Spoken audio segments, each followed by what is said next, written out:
ուսումնասիրելով պլաստիկի շշերի խնդիրը, որ իրանք մեծ վտանգ են հասցնում բնությանը ու ընդհանրապես մի քանի հազար տարում նոր իրանք քայքայվում են, որոշեցինք ինչ-որ այլընտրանքային մի բան առաջարկել պլաստիկի շշերի օգտագործման ու ոչ մարդիկ օգտագործեն ու ոչ թե նետեն աղբը իզուր կեղտոտեն բնությունը։ Նախատեսված էր մեծ քանդական է պլաստիկ շշերից, հետո Արմանը ասեց կարող ենք նավ սարքել։ Սկզբում բոլորը ծիծաղում էին մեզ վրա, որ չեն կարող, չի լողանավը, բայց ապացուցեցինք, որ կարող ենք, գլողա ու հիմա պատրաստում ենք մեծ թեղուտ նավը պատրաստել, արդեն դա Սևանում կլինի դրա աշխատանքները։ Նպատակը հետևյալն էր, այսինքն նավը պատրաստվում է պլաստիկ շշերից, ինքը առաջի անգամը չի աշխարհում էլ եղել, ուղղակի Հայաստանում առաջի անգամը ինձ հետաքրքրություն կառաջացնի, քանի որ մեր երկրում պրոբլեմները շատ է, բնապահպանական խնդիրները, ընդհանրապես քաղաքացիները ինչ որ մնացել է մեր երկրում, ինչ որ դեռ չի հասցրել արտագաղթի, շատ իներտ են, ահավոր իներտ են, իրանք չի հետաքրքրում, գլուխները պահում են, չեն ուզում ոչ մի բան իմանալ։ Այսինքն որոշեցինք մի խորամանկ քայլ անենք, հաճելին համատեղել օգտակարի հետ, մարդկանց կնստեցնենք, անվճար կնստեցնենք նավը, Սևանով կպտտվեն, կվայելեն, ու այդ ընթացքում կստանան բնապահպանական դասեր, քննարկումներ կլինեն, խնդիրներ, այսպես ասած, խնդիրներ կներկայացվեն, ինչ կա, դրանից հետո արդեն իրենց խնդիրն է։ Այդ մարդը այդքան գիտակցելով են, ինչ որ իրականում հիմա կատարում են կատաստրոֆիկ վիճակի, ինչ որ մենք ունենք, այդքան իմանալուց հետո եթե մարդը էլի իներտ է լինելու, ավելի լավ է չունենանք այդպիսի քաղաքացի կամ դրա հետևի չընկնենք, էլի մենք իմանանք ինչ ենք անում։ Ու դրանով ուզում ենք բարձրացնել բնապահպանական խնդիրները, այսինքն այդ ձև ուշադրություն դարձնել թեղուտի կամ մյուս հարցերի վրա, որտեղ ինչպես գիտեք, մեր առաջարկությունների դռները փակ են, մեզ եթեր չեն տրամադրում, ոչինչ ցույց չեն տալիս բնապահպանական խնդիրների մասին, ու դրա համար այդ նավով ուզում ենք ավելի մեծացնենք շրջանակ, այսինքն դա այնպիսի մի նախագիծ է, որ հնարավոր է արտասահմանում էլ մեծ ճանաչում ունենա, այսինքն շատերը իմանան,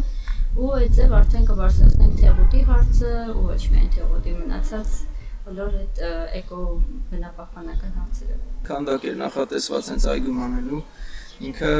ծաղկաման քանդակ, այսինքն պլաստիկ շշերը օգտագործել որպես տարա, որի մեջ կարելի է բույսաճեցնել, հետո որ հետաքրքրվեցի մասնագետներից, ինքը այդքան էլ ցանկալի չի այն դեպքում, երբ որ 28-ի հետ կապված է։ Ես որոշեցի այդ բոլորը միտեղ համախմբել ու ցուցահանդես անել։ Այսինքն լինելու են եւ ծաղկամաններ, եւ ականջողեր, սարդեր, տարբեր ձևերի, մոմակալներ, աղբամաններ, պլաստիկ շշերից պատրաստված եւ երևի ցուցահանդեսը կլինի հենց թեղուտ նավի բացման օրը նավի վրա։ Մեծ նավը նախատեսել ենք 20 հոգու համար,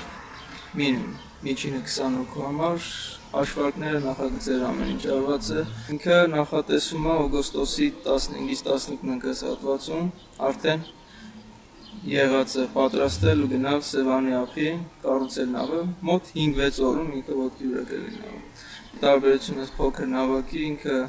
ունենալու է իր էկոշարժիչները, այսինքն պատտվող առագաստներ, որը եթե չեմ սխալվում առաջի անգամ է կիրառվում։ Եվ կունենա հեծանվային շարժիչ, որ էլի մաքուր է, ինքը ամբողջությամբ մաքուր է, ոչ մի հոսանք, ոչ մի վառելիք չի օգտագործում այդ նավի մեջ։ Նախատեսվում է նավի վրա անցկացնել նաև տրեյնինգներ, որտեղ մարդկանց կսովորեցնենք այսպիսի բաներ պատրաստել, որովհետև ինչքան շատ մարդ իմանա դրա մասին, այդքան ավելի երկրագնդի օգուտն է եւ հնարավոր լինեն, որտեղ բնապահպանական դասընթացներ են լինելու, այդ մեկտեղ եւի կհամատեղենք նաև այս տրեյնինգները։ Նավը պատրաստելու համար մենք կանցկացնենք դրամահավաք, հիմնականում մետաղական մասերը իր մոտավորապես 100,000 մի քիչ ավել դրամով, մնացած ամբողջ իրաց ասենք մնալու, տանել, բերել, այնտեղ թել, էլի մնացած մատերիալները հետ է գումարած, մի $1000 մաքսիմում կկազմի։ Դրա համար նախատեսել ենք դրամահավաք անցկացնել, ինքը քանի որ հանրային է լինելու նավը, չի հետապնդում ոչ մի բիզնես պրոյեկտ, մարդիկ, որ իմանում են, ասում, հա, լավ կլինի իրան օգտագործել բիզնեսի համար, այսինքն մարդկանց փողով նստեցնել ու փող աշխատել, կատեգորիկ դեմ ենք դրան, ինքը լինելու է հանրային, դրանով նաև մշակույթ ենք մտցնում մեր երկրում, որ կարելի է անել բաներ, որ լինի հանրային, նաև դրանից հաճույք ստանում։ Ոչ միայն փող։